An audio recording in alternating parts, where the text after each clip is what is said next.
Yo, John Jones, Conor McGregor, not on the UFC White House card. Are you excited about the UFC White House card? Were you sold on a dream that this card was going to be more than what you could imagine? And come to find out that is nothing less than what you told. Did Dana White overhype this particular card? Let's talk about it. Plus, Keith Thurman versus Sebastian Fundora goes down in 2 weeks. Not only that, we got some massive NFL trades that we can talk about right here. Likeable Dialogue. Shout out to Likeable Dialogue. Oh, man. So, first off, for starters, let me be the first one to tell you that I'm a casual when it comes to the UFC. I'm a casual. I'm going to be 100. I'm not going to fake you. I'm not going to do any of the above. I'm a casual when it comes to the UFC. But I've been watching it. And I know big fights go down every weekend with the UFC. I know this, right? Big fights all the time with the UFC. However, what I've noticed is that I was sold on a White House card that is eventually is subpar to what actually is going to take place. Give me 1 second. Let me read this, guys. I got this tech guy online. So give me 1 second. It says the credits automatically stores record of viewership. The difference is related to the performance, practice quality. Blah, blah, blah. All right, wait. Long as they record my credits. All right. So back to the UFC. UFC, man. I'm really disappointed at the White House card. We was told that John Jones, some of the heavy hitters was going to be on this White House card. That's what we was told. Now, like I said, I'm going to be the first to tell you that I am a casual when it comes down to the UFC. I'm a casual. But we were sold on a dream that the UFC was going to have the biggest names of them all. Yes, they got some big names on the UFC White House card. Yes, they do. But they're not fighting the people that we thought that they were going to fight. And I understand that this is a once-in-a-lifetime opportunity. I get it. It's a once-in-a-lifetime opportunity. But this UFC card was supposed to have none other than the baddest man on the planet on there. We were supposed to have the baddest man on the planet on this UFC card, but in actuality, we don't have the baddest man on the planet on this UFC card. HG, my boy. Hand grenade, I need your help with this discussion tonight, my brother. So if you want me to send you a link, you can or you could just call in on the phone. You ain't gotta show your face. But I need your help tonight with this man, because I thought about you, my boy. My boy HG says the White House card is freaking trash. You can tell Dana is no longer running the UFC. He's just an employee now. Damn. Yo. And what's so crazy about that? Ronda Rousey said the same thing, that Dana White is not in charge of the company no more. And you can see that he's not running it no more because you can see the matchups that we're getting.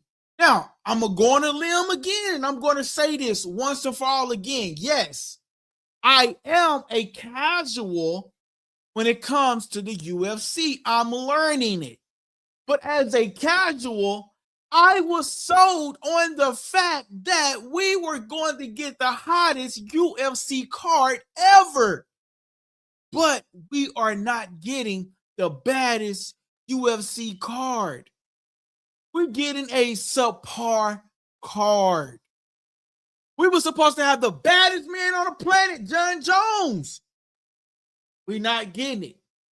If the UFC can go and give a guy that is mid-level, not to the height of a Jon Jones, $15 million for one fight, who is absolutely trash, Conor Ben, Conor who, Conor when, Conor trash, but they can't give Jon Jones, Mr. Bones himself, who put on many of a clinic.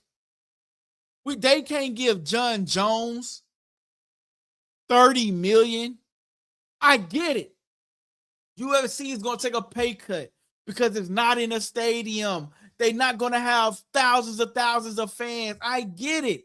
But Dana White sold us on this card that we were going to get none other than Jon Jones himself. Shout out to Cleveland Grant 93-91. My boy say Jon is retired. I get it. But we was supposed to get Jon Jones himself, though. Dana sold us on it. Dana White sold us on this card. So it's only right that a guy like me, now again, Cleveland Grant, I don't know if you new to the channel. I think I seen you before here on the channel, man. But anyway, welcome to the channel. But again, I'm gonna be straight up with you, Cleveland, that I am a casual with the UFC. I'm keeping it 100 with you, Cleveland. I am a casual when it comes to the UFC. But I've been watching it for a little bit of time, so I'm not all the way up to date on it. But what I do know is that I was sold on this card that Jon Jones, probably Tom Aspinall, all of these big hitters was going to be on this card. Yes, I know I'm a casual, but I was sold that all of these heavy hitters was going to be on this UFC card. But unfortunately, all these heavy hitters that I was told that was going to be on this card is not on this card. Shout out to that boy DT out there making that money out there. My boy say, I'm convinced UFC has an issue creating new stars. They lean on certain names heavy. They do. Hey guys, and let me know if you guys cannot hear me, okay? Because my microphone is sort of kind of like pushed away. So let me know if you guys having any issues with hearing me, okay? I want to make sure you guys can hear me because I went back and I watched my last podcast that we did, because sometimes I go back because I be having so many topics that I be want to talk about and I be forgetting to mention them. So when I went back and I watched the last podcast that we had, I was like, damn, I forgot to mention this. And then I noticed that the audio wasn't all the way clear. So please, guys, let me know if the audio isn't clear so we can get that audio clear. But DT says, I'm convinced UFC have an issue with creating new stars. They lean on certain names heavy. They do. And it's like a repeating cycle with them. Like they keep getting the same names to fight over and over again. Cleveland says, Dana has lost his touch with his fighters. Number one, we can hear you. Shout out to Cleveland. So Cleveland, my brother, make sure you press that subscribe button. And everybody that is watching right now, please go do me a favor and go and press that like button so we can get into the viewership of other people that might like this sort of kind of content. But here's the thing with Dana White. I even like researching this topic and just overhearing this topic like over and over again. Even Conor McGregor is frustrated with the UFC White House card. He's like, Why can't I be on this White House card? But they want him for the international card. But this is the card that you promised us about. This is the card that you told everybody that this is going to be the biggest, the baddest, the whatever the biggest, the baddest, the boldest card that we ever going to see is the White House card. This is the once in a lifetime opportunity for me. I've never seen nothing like this. So, and for me as a casual that is watching the UFC, I'm going to put that out there again. As a casual watching the UFC, I was looking forward to seeing Tom Aspinall because I know who Tom Aspinall is. Tom Aspinall said they reached out to him. He heard nothing. Shane O'Malley just probably recently was talked to about being on the UFC White House card, but guess what? It wasn't against the person that they asked him, who do you want to go up against on this White House card? He provided the name, they gave him somebody else. The matchmaking in UFC, a lot of people is questioning it. A lot of people is questioning it because why aren't people being able to fight the fighters that they want to fight? You saying that that's the biggest problem in boxing. Dana White saying the problem is none of these fighters, the biggest and the baddest fighters, don't want to fight each other in boxing. But yet, you're doing the same thing in the UFC.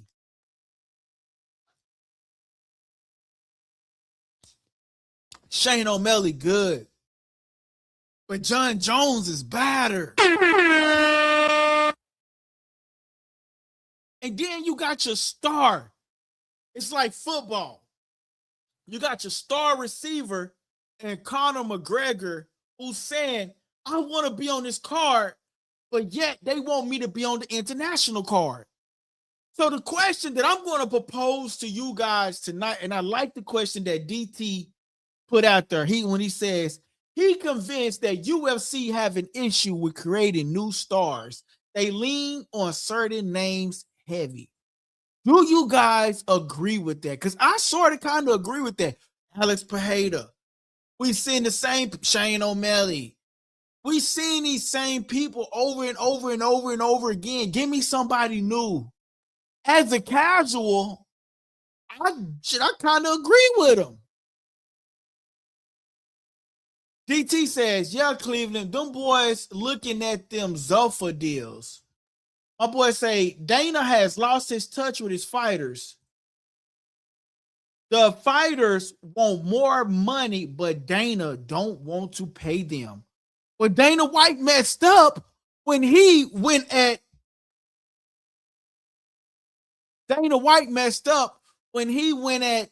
Conor Ben with a $15 million offer. Is that what we doing now? You cannot convince me that Conor Ben is worth $15 million for one fight. Yeah, he fought on Netflix before. Yeah, that was cool and Danny. But Conor Ben, we've known Conor Ben for being a cheat in the sport. Allegedly. But here's the thing. Conor Ben is not known more than Jon Jones. If Tom Aspinall himself can come out and say, yo,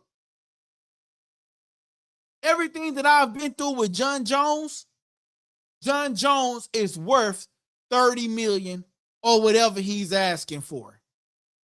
He's worth it. Give the man the $30 million, put him on a White House card. And Jon Jones came out with a tweet. Let me see if I can find that tweet because I did take a screenshot of that tweet. I hate when I do this. When I take screenshots of stuff, I can't find it. I took a screenshot of a tweet that Jon Jones did. Here it is right here. Let me get it to the channel. Where he talked about him having arthritis or whatever the case may be, arthritis in his hip, or whatever the case may be, right? Let's get that image, let's get that tweet up from John Jones, Mr. Bones himself. And we're going to read this tweet because they apparently they reached out to him and they just sort of kind of left it at that. They couldn't come to an agreement. Here's the tweet from John Jones himself. Hey, everyone. I want to address Dana White's comment from the past weekend because the truth matters to me and the fans. Dana, you were heated about why I'm not on the White House card. But let's be clear, something's up. My team and I were actually negotiating with the UFC for the fight.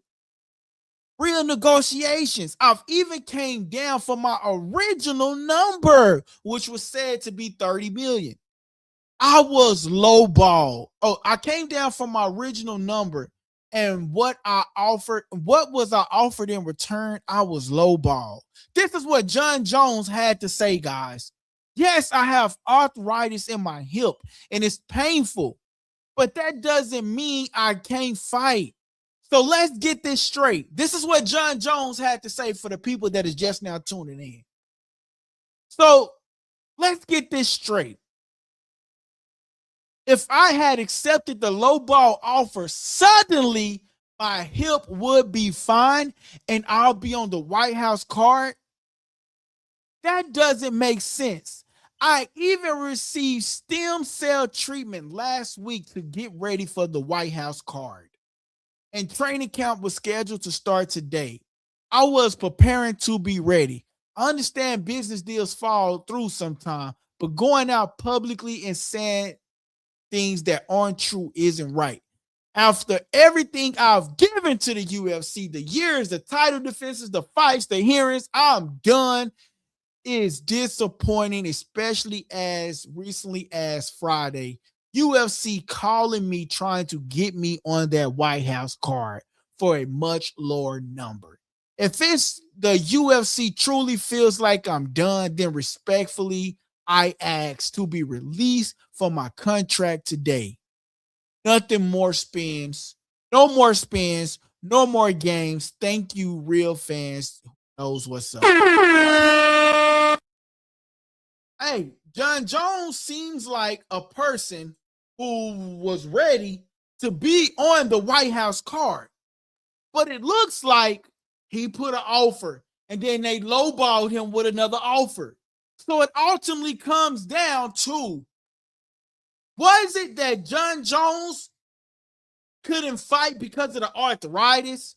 Or is it because he didn't accept the lowball offer that you offered this guy? But yet, you can go offer Conor Ben, who is trash, who is garbage, who is just despicable, a fight to fight Regis Prograis for $15 million.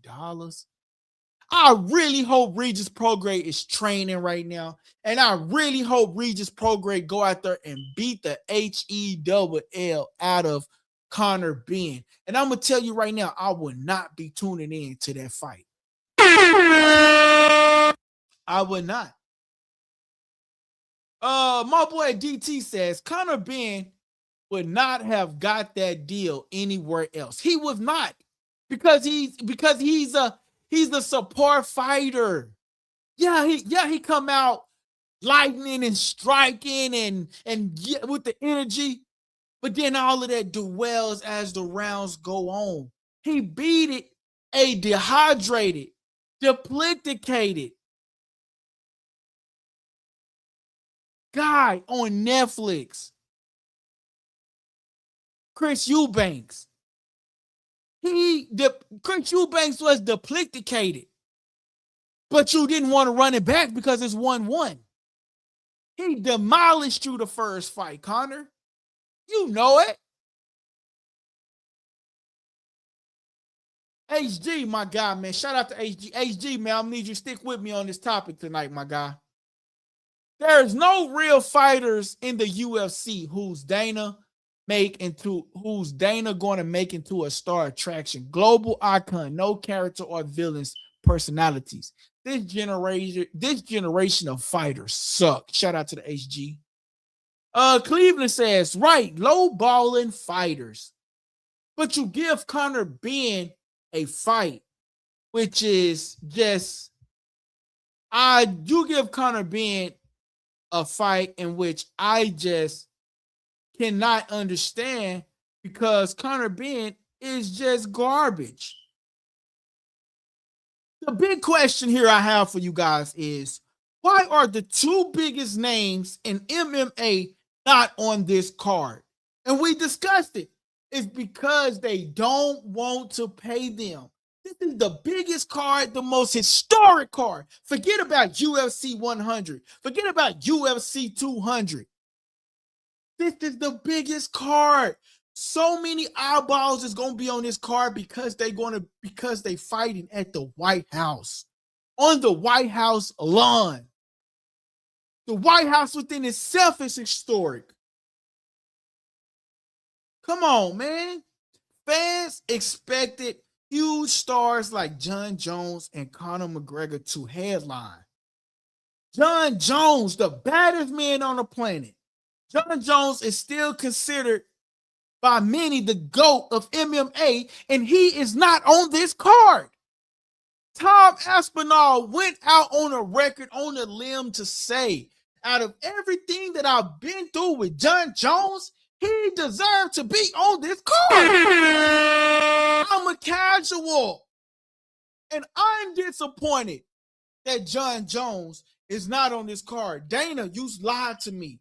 You lied to the people. Yes, I'm a casual. But I understood this card, and I kept my eye on this card, and I said, this gonna be the baddest card. The UFC going to the White House. Woo! Ric Flair. But yet, we don't have the baddest man on the planet on this white card. You have superstars and Ronda Rousey saying that this White House card suck, and Dana White knows this White House card suck. People are calling you the employee. Dana, you got some plug in this UFC card fight. You do. You got some authority in this, Dana. You have to go out there and pull them people to the side and say, hey, look, this is what these people are saying. We still got time to go and redo this card to make it the biggest, the baddest, whatever. It's going to top numbers either way because it's on the White House and everybody is going to watch it because it's on the White House. So the numbers, it's still going to be through the roof. But you got a guy in Tom Aspinall who did the Trump dance, his last fight, pointed at Trump, did the Trump dance, and wanted to be on that White House card, begged you. But the matchmakers, I'm not going to blame Dana. I'm going to blame the matchmakers. The matchmakers couldn't somehow figure out how to get Jon Jones on this card. Very disappointing. Very, very, very disappointing. I'm going to tell you that much.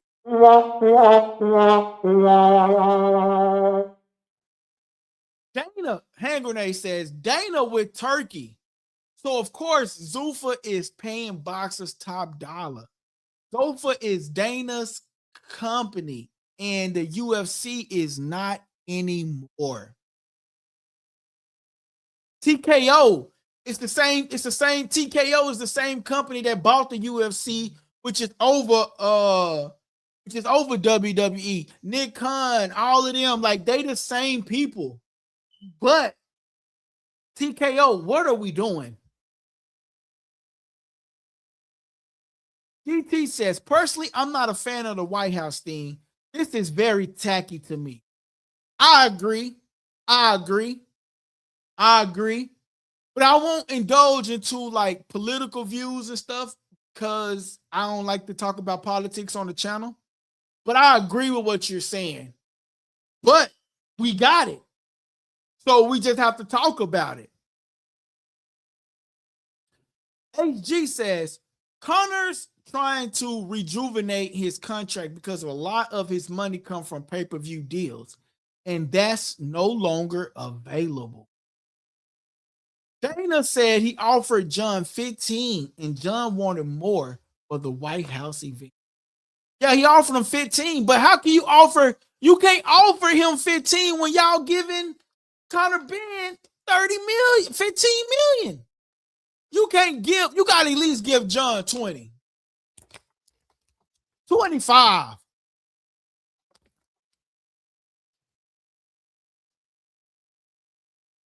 You got to give John Jones at least 20, 25. Got to. And it's all because of Conor Ben, man. Conor Ben messed up a lot. Conor Ben messed up a lot of things because we should be getting John Jones on this card. John Jones supposed to be on this card. Conor McGregor supposed to be on this. This is supposed to be the biggest, the baddest, the whatever. This is supposed to be that. And we're not getting that. We're not getting that.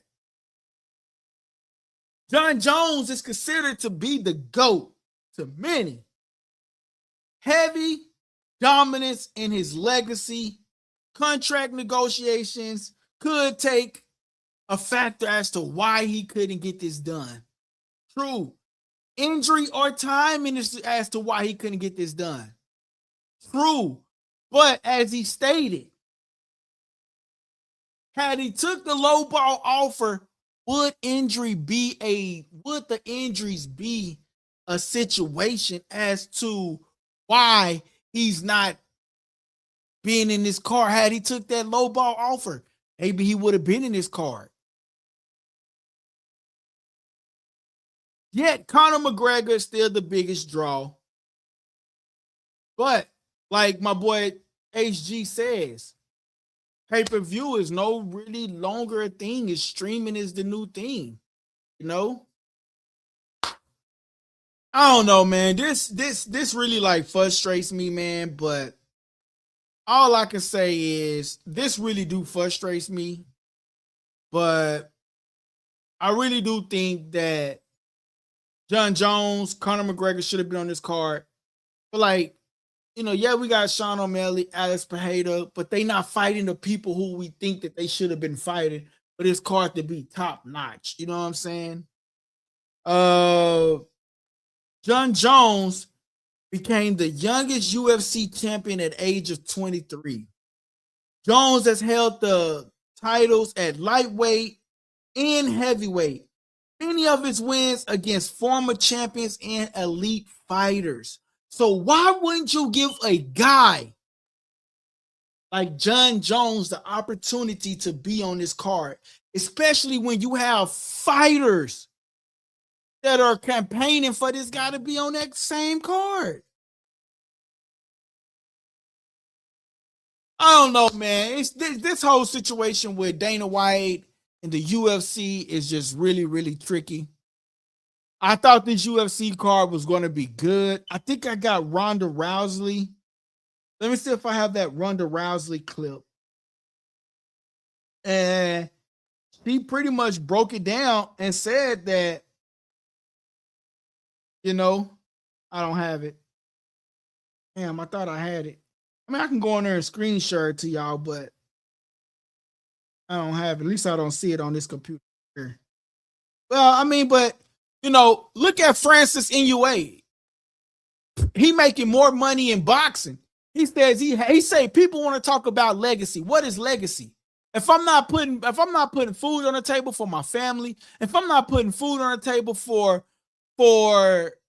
putting my kids through school, what's legacy? Fighting for cheap or getting paid? I'm in boxing and he taking care of his family. Francis Ngannou. He's doing his thing in boxing. So, like HG says, I think what Jake Paul is doing with the fight that's coming up, the MMA fight with Ronda Rousey and them coming up, I think a lot of people, when they finish up their contract, or if they can legally get out of their contract somehow, they gonna be on Jake Paul's side, getting that big bag. I heard Sean O'Malley today, like I was watching an interview with him today. He was saying, man, I don't really want to talk bad about the UFC. You know, I want to have a great relationship with the UFC, but I do want to get paid. But I don't want to piss the UFC off because that's where he getting paid from.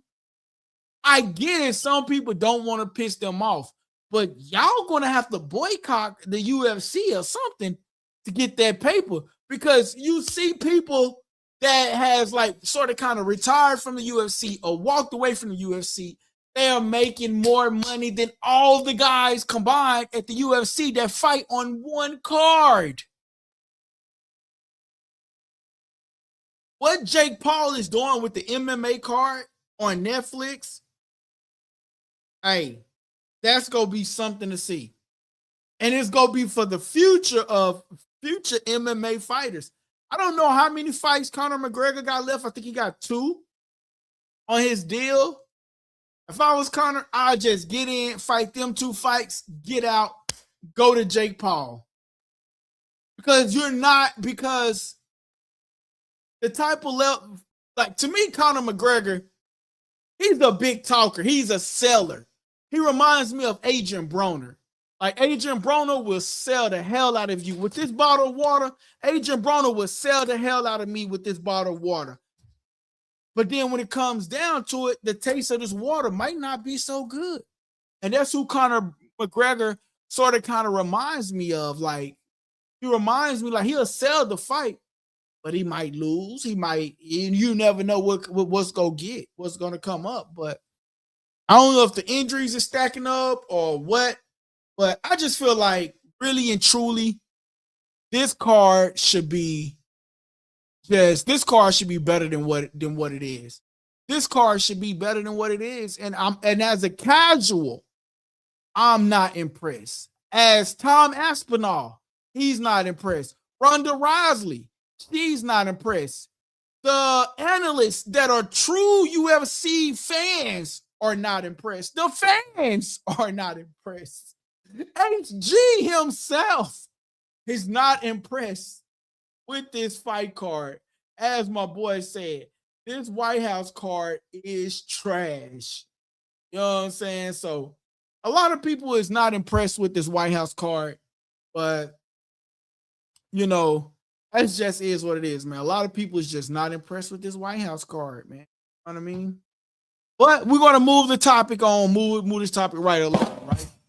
Because I don't know, we still got time to come. So maybe as time go on, they might can add and tweak a couple of fights or fighters or whatnot, but we need to see. So I don't know. We'll just move right along. Shout out to LikeableDialogue. All right. May the 28th is coming up, guys. And we got the one and only Keith one-time Thurman going up against Sebastian Fundora. I'm not gonna lie to y'all. Fundora is not really taking Keith Thurman lightly, but Sebastian Fundora is on Keith Thurman's head.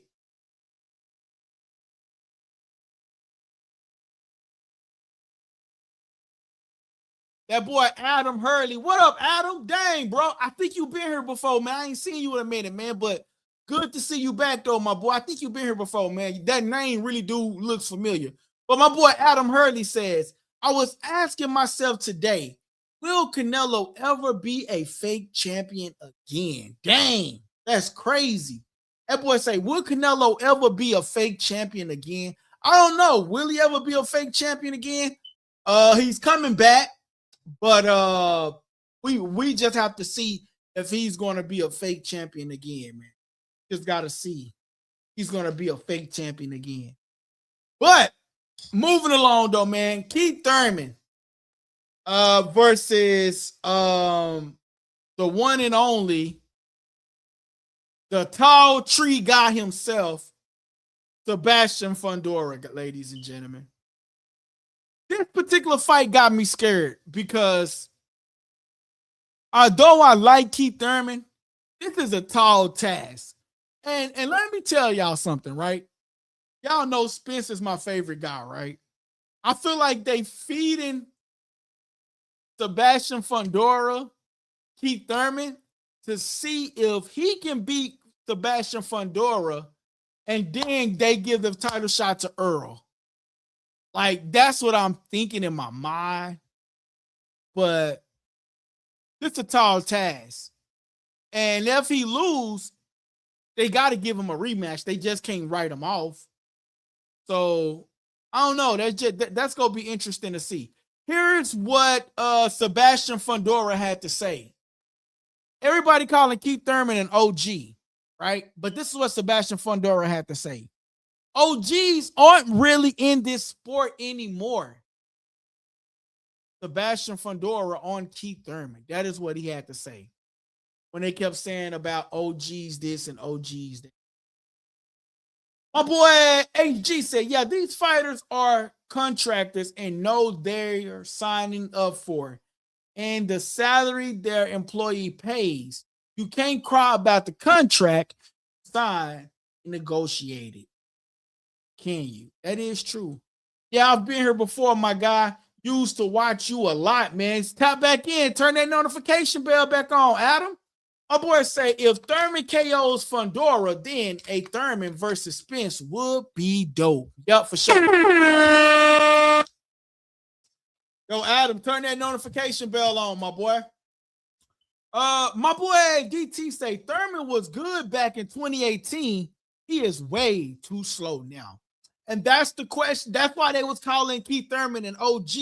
That's why they was calling him an OG, because they are basically saying like, yo, Keith Thurman, you was one of the greats. And if Sebastian Fundora beats you, how would that make Sebastian Fundora resume? Sebastian, will you feel good to have Keith Thurman, a W over Keith Thurman on your resume? He was just like, he's just like another fighter. I've fought world champions before. Sebastian Fundora doesn't seem like he's faded by Keith Thurman. And Keith Thurman, you got a tall task ahead of you. Sebastian Fundora is a dog. And so many people overlook him because he's tall and he's sort of kind of skinny. But this dude can fight. Sebastian Fundora is a dog. He's an animal. And come March the 28th, Sebastian Fundora going to come, bro. Sebastian Fundora is I mean, Keith Thurman better get ready, bro. Like, I like Keith Thurman, but Sebastian Fundora, it's like, where you gonna run? You run on the other side of the ring. Sebastian Fundora arm length is just about that long, and he can from across the ring. So, I mean, unless they got a big ring size, I'm wondering about the ring size too now, because Keith Thurman gonna be doing a lot of moving around. So I wonder, is Sebastian Fundora ready for that? But Sebastian Fundora is a dog, man. I'm not gonna lie to you though, man. He's a dog. He's a dog. He's a very, very great fighter. And he can fight you from different ways, inside, outside. He's a dog. March the 28th can't come fast enough. I'm telling y'all. My boy DT say, KO Fundora. Yeah, right. I have Thurman connecting under 40 hits. Bro, I'm telling you, I like Keith Thurman. But I don't know. I think Sebastian Fundora might take this one. Sebastian Fundora gonna take this one, bro. You already get, that's my pick. My boy say, it's Fundora's size I'm worried about. But he's a good fighter too, although I'm impressed with Thurman. Yeah, I'm impressed with Thurman too, man. But Thurman is a good fighter, tremendous fighter. Can't take it away from him. He's been in some of the toughest wars with some of the top dogs. But he's taken off like a damn near a 5-year layoff.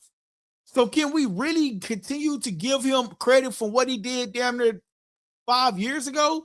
I know he just recently came off of a win in Brock Jarvis. You know what I mean? But I feel like I would be more in tuned into Thurman if Thurman would have remained fighting when it came to Sebastian Fundora getting hurt.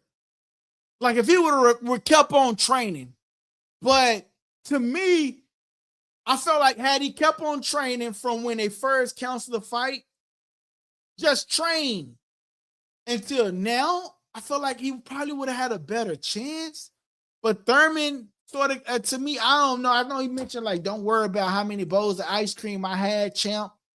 I just feel like Thurman should have kept training, because Sebastian ain't no joke, man.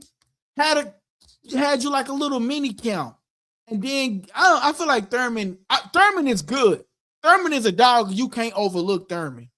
But goddamn, that Sebastian Fundora. That dude is brutal. Man, he made Tim Tszyu sit his ass down in a corner. Man, let me see if I still got that video on this computer, y'all. He made Tim Tszyu go sit down in a corner and quit on the stool. Bro quit on the stool. Let me see if I got that video, man. He didn't even come out his corner, bro. So, I mean, this is a tough guy, man. This is a tough guy. He is. And let me see if this is it. Nope, that's not it. Hold on, yeah. I really want to know if I got that video still, because I ain't got it. I got rid of it. I got rid of a lot of videos, so I don't have that video. My boy Adam says Thurman probably should have taken a warm-up. He probably should have taken a warm-up, man, but y'all wilding. Thurman is cooked. Oh, that's what I'm saying. Thurman is cooked. That's what I'm saying. Like he's slow now. So DT, let me see, who do you got, bro? Do you got Thurman or Sebastian Fundora? Who do you got? So chat, put it in the chat. Who do y'all got? Do you got Thurman or do you got Sebastian Fundora? Put it in the chat. Tell me who y'all got, man. Because, even though Keith Thurman is a good fighter, Keith Thurman is a former unified welterweight champion. He held the WBA, the WBC welterweight titles. He has only one career loss against Manny Pacquiao, who I really felt like he really beat.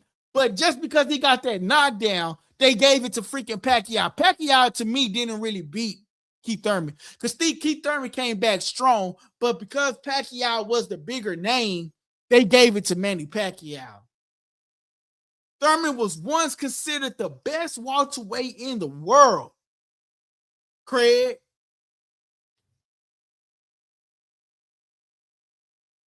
But here's some of the things that Keith Thurman had. But now we don't know if he still got it. Thurman had the speed, the power, and the great ring IQ. And y'all remember me saying that? I don't know, but it just seems like to me Sebastian Fundora is just not bothered by Keith Thurman. He's just like, yeah, well, we'll see what happens, but I'm not worried about that. That doesn't bother me. Is it because he felt like Keith Thurman then missed his prime, his peak? Keith Thurman is no longer a threat.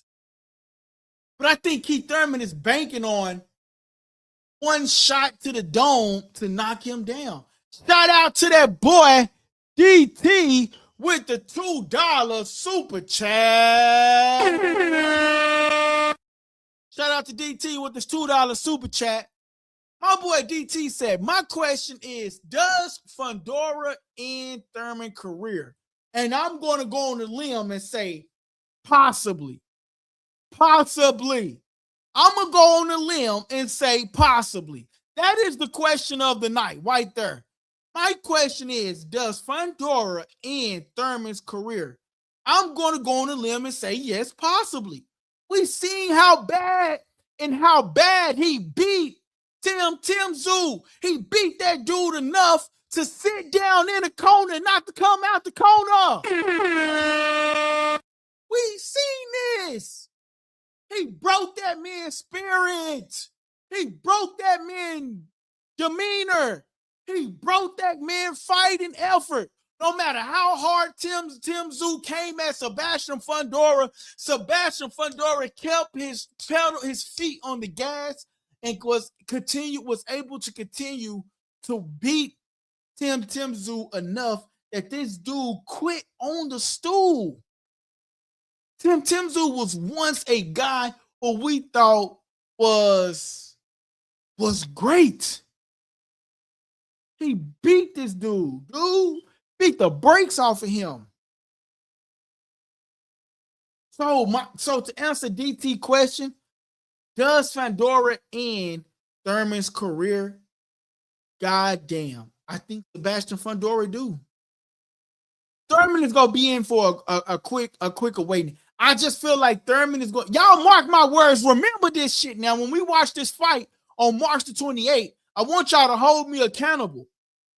Thurman is going to utilize that ring and he's going to tire his ass out. He's going to use that ring and he's going to get tired. And he's going to be banking on this right here. Going over the top to try to connect on Sebastian Fundora's jaw to try to get him down. Shout out to DT with that $2. Shout out to LikeableDialogue. I appreciate that, man. Sebastian Fundora, what is he known as? He's known as the Towering Inferno because he's tall as hell, lengthy as hell, all that. He stands around 6'5", extremely tall for his division. Despite his height, he likes to fight in the inside and throw a lot of punches. His style makes one of the most awkward fighters to face. Fundora is one of the most unique fighters in boxing today. 6'5" fighter in the weight class is something you almost never see. I got a picture of his sister who's fighting this weekend. Gabriella, who's fighting this weekend. And look how she's standing over her. Look how she's standing over her opponent. I'm finna share this picture. Look how Gabrielle is standing over. Like, the height itself is just unimaginable. It's just crazy, man. Look how Gabriella, who we'll talk about probably sometime this week, probably tomorrow. Look how she's standing over her opponent, and imagine how the height advantage that Sebastian Fundora have over his opponent. I might have missed. Oh, did y'all see that Tim Tszyu is fighting somebody else? He not fighting Earl Spence. Yeah, he not fighting Earl Spence, man.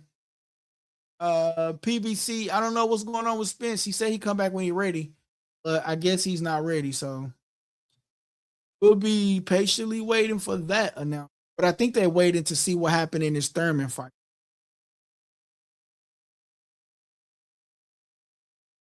Damn, I thought I had the picture, but I don't have it. So I was trying to show y'all this picture of Gabriella standing over her opponent. But anyway, it's just crazy. Gabriella Fundora fights Saturday. She's 17-0. Yeah. She fights Saturday. Oh, I think I was looking.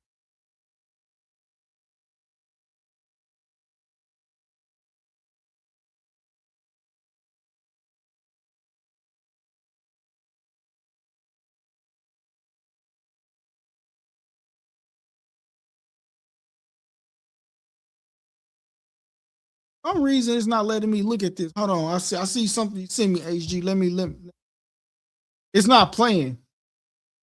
Let me save it and then maybe it'll play if I save it. Like, it won't even let me save it. It's not showing, HG.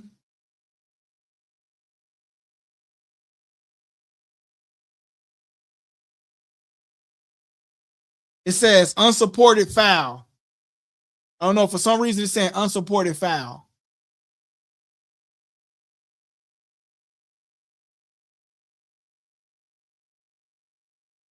My boy say I would take Tim Zoo over Thurman. Ooh, so you're really, really, really not impressed with Keith Thurman at all. Shout out to that boy DT, man. He's not impressed with Thurman at all. Not one given bit. Not impressed with Thurman at all, man. Crazy. I mean, but that's good though. I mean, it's the truth though, man. You know what I'm saying? I had some videos I want to show y'all, man. I don't know where all my stuff. Crazy. I had a whole bunch of stuff I want to share with y'all.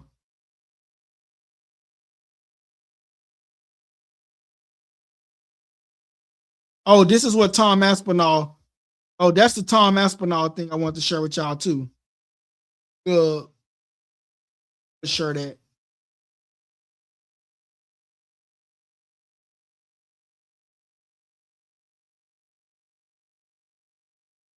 Yeah, man. So I don't know, man. I don't know, man. The whole Keith Thurman situation.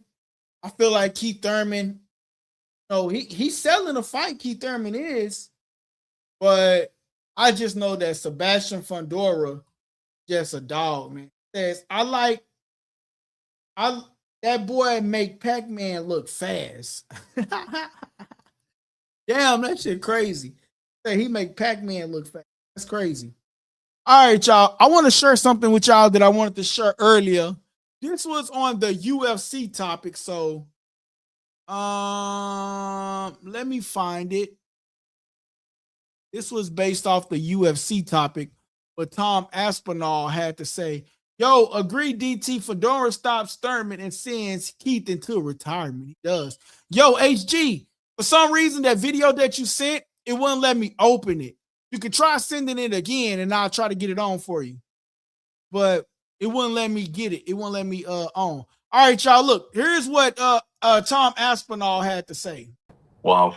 Well, my reaction to that, and this is going to probably be crazy to a lot of people listening, but why is the UFC not giving John the respect he deserves financially? That's crazy to me. Do you feel like there's a growing sentiment? For John? No, that the fighters in the UFC aren't getting what they're owed. Well, if anyone should be getting paid a lot in this sport, it should be John Jones for the stuff that he's done. And that's me. That's me saying that. Yeah. After the history of that. So that's what Tom Aspinall had to say about John Jones. Tom Aspinall had that to say about John Jones. If anybody in the UFC should be getting paid anything, it should be John Jones for everything that he's done and contributed to the sport. And that's Tom Aspinall saying it. And after him and John Jones, they've been through whatever. You know what I'm saying? So if Tom Aspinall can say it, then damn it, we deserve John Jones on the White House card. You know, because look, after the White House card, they're not going to be really so excited to join the UFC on another card. I'm just saying.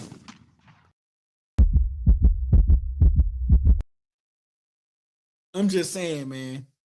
But anyway, back on the Keith Thurman situation, right?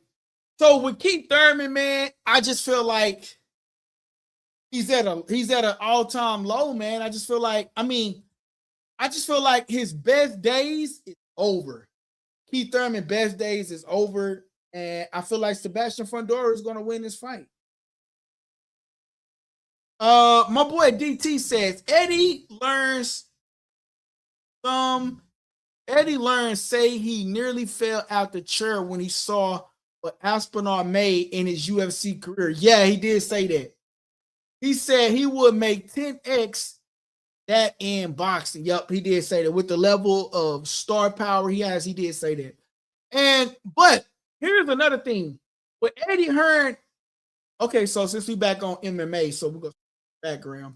So since Eddie Hearn it signed like a management deal with Tom Aspinall, I wonder how would that affect Tom Aspinall's career? How would that affect Tom Aspinall's career? Like, that's the question that we got to ask ourselves too. Like, because you signed with my enemy, how can I negotiate a fight? Because them two really hate each other. It's bad blood between them because you signed my fighter, gave him $15 million. So, I mean, unless they can get Tom Aspinall after contract, then other than that, I don't know, man. It's going to be interesting in the days to come, though. I tell you that much. That will be interesting. My boy HG, back on that Thurman topic. My boy HG says, Thurman is 37 years old, and since 2019, he had 3 fights, 2. That's true, but can Keith Thurman keep up, man? That's my only thing. Like, can he keep up? Like, will he have the stamina to keep up? That's my only thing with Thurman. Like, I just want to know, will he have the stamina to keep up? And can he keep up with a guy, Sebastian Fundora? We all got to agree. Like, so many people overlook Sebastian Fundora because he's tall and skinny. They'd be like, oh, man, a couple of punches to the body. Oh, he going down. But to like actually get in the ring with Sebastian Fundora and realize that Sebastian Fundora is really him. Sebastian Fundora is really him. He really him. And when I say that Sebastian Fundora is him, Sebastian Fundora is the guy, is that true 154-pound fighter. He's making people look like babies in the ring. Like, Sebastian Fundora, his height, his length, his jab, all of that is impeccable, and you cannot take that away from him. He goes in the ring and he bangs. And fighters, they look at him, they think they can just, knock him out because he's been knocked down before, but can you do the same thing that other person did? I think Keith Thurman can give him a challenge, but I feel like Keith Thurman is going to be focused on moving around the ring. And I feel like Sebastian Fundora is going to come on top. I just feel like he's going to come on top, man. That's my opinion. Sebastian Fundora is my pick. My pick. Take it how you want it. Sebastian Fundora might get a TKO.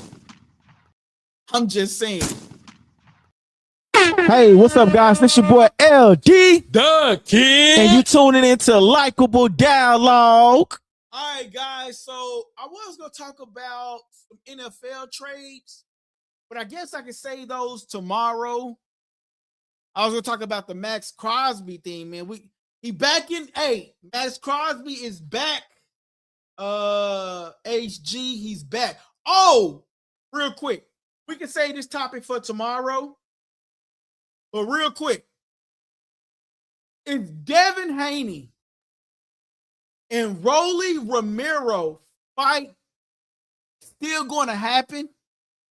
It seems like it might be getting called off. Devin didn't like the fact that Rolly went on stream to say things about the fight. He didn't like it. One thing just happened, says, I did. Okay, y'all, look, this is what Boost Ennis just posted. Let me get this on. Boost Ennis just posted this on Twitter. Let me get this on for y'all. What Boost Ennis just posted on Twitter. It's not like I'm excited. I was excited for that fight anyway. To be honest with you, didn't nobody ask for that fight. They put that fight in our face and said, hey, y'all go for this fight. Don't nobody care about that fight. But anyway, this is what Boost Ennis had to say. I did everything in my power to make this fight happen for the fans.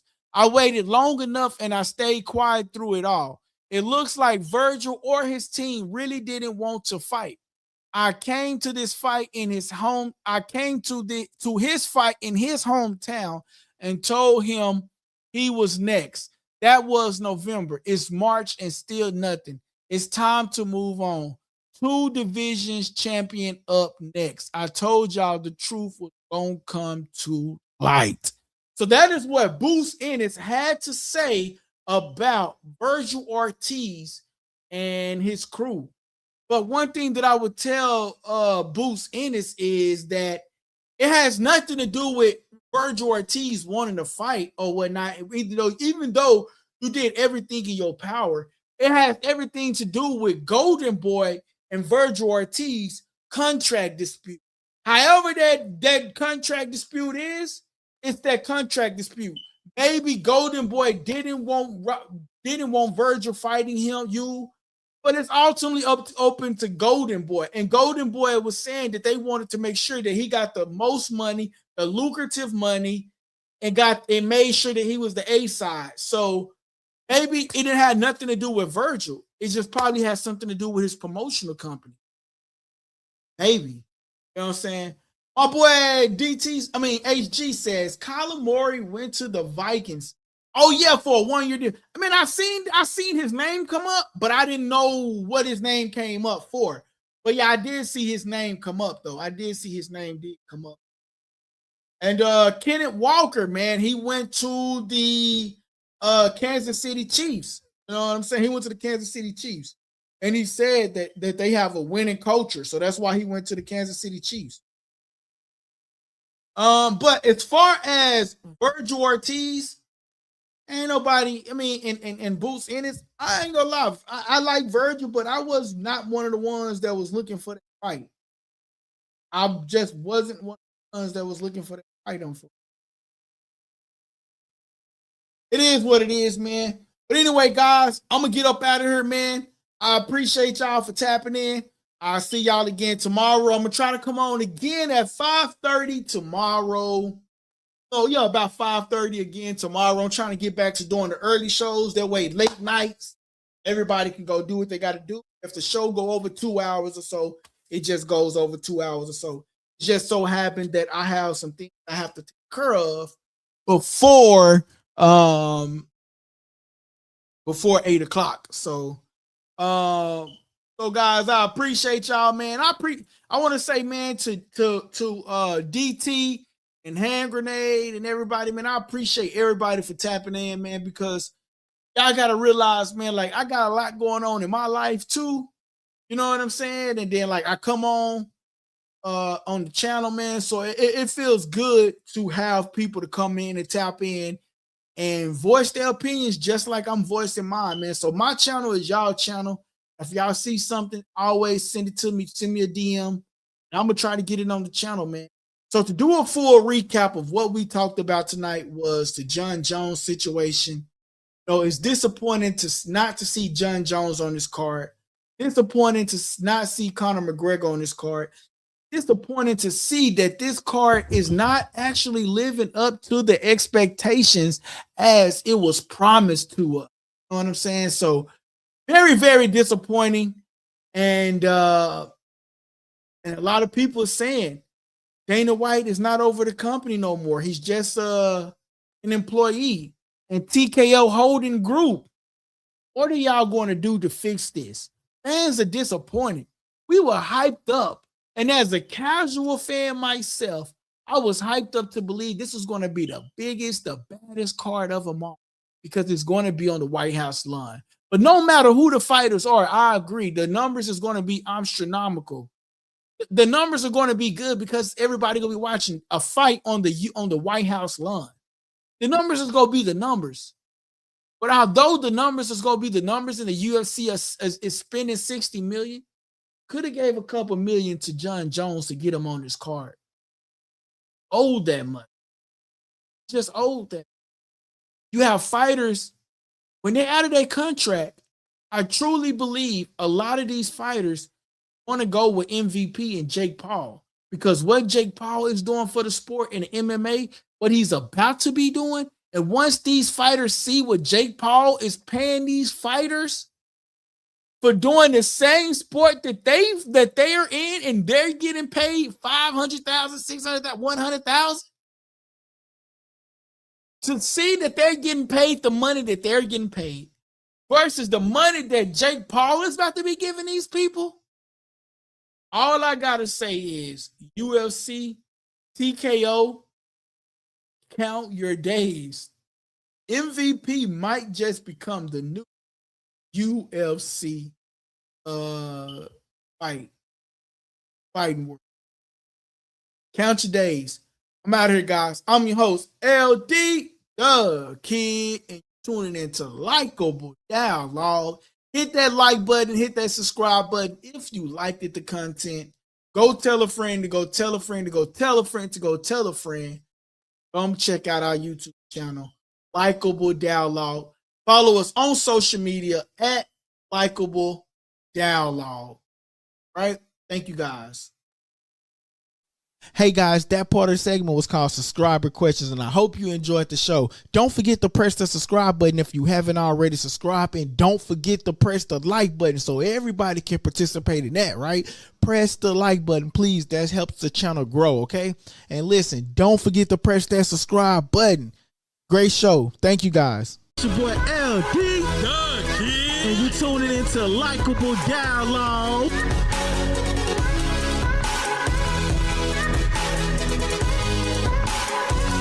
Press that subscribe button and stay tuned for more on Likeable Dialogue. Likeable Dialogue. Hey, quick question though, man. I want to ask y'all a question, man. I know I was about to end the show. What do y'all think about this Virgil Ortiz and Boots in the situation? Like, my whole thing with the whole Virgil Ortiz and Boots situation is that we didn't really ask for this fight. Didn't nobody really ask for the Virgil Ortiz and Boots in his fight? Didn't nobody ask for it? The fight was given to us because the fight was given to us. Didn't nobody ask for this Virgil Ortiz versus Boots in his fight? I'm sorry. The fight was just given to us. Who asked for it? They put the fight in our face and said, hey, this is going to be the fight. Guess what we all did? We talked about it. Ain't nobody was excited for that fight. Wasn't nobody calling for that fight. We just wanted y'all to fight better competition.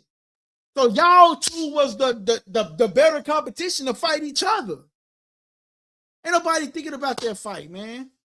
That fight is no love missed from me. Virgil Ortiz and Boots fight. There's no love lost for me. I'm sorry. Just not. There's no love lost for me in that particular fight. You know what I'm saying? So that's just what I want to say and get off my chest, because there's no love lost for me in that particular fight, man. But the Thurman, Sebastian Fundora will be going down in 2 weeks. And we will be talking about it more as the weeks to come. Right now, I'm going with Sebastian Fundora.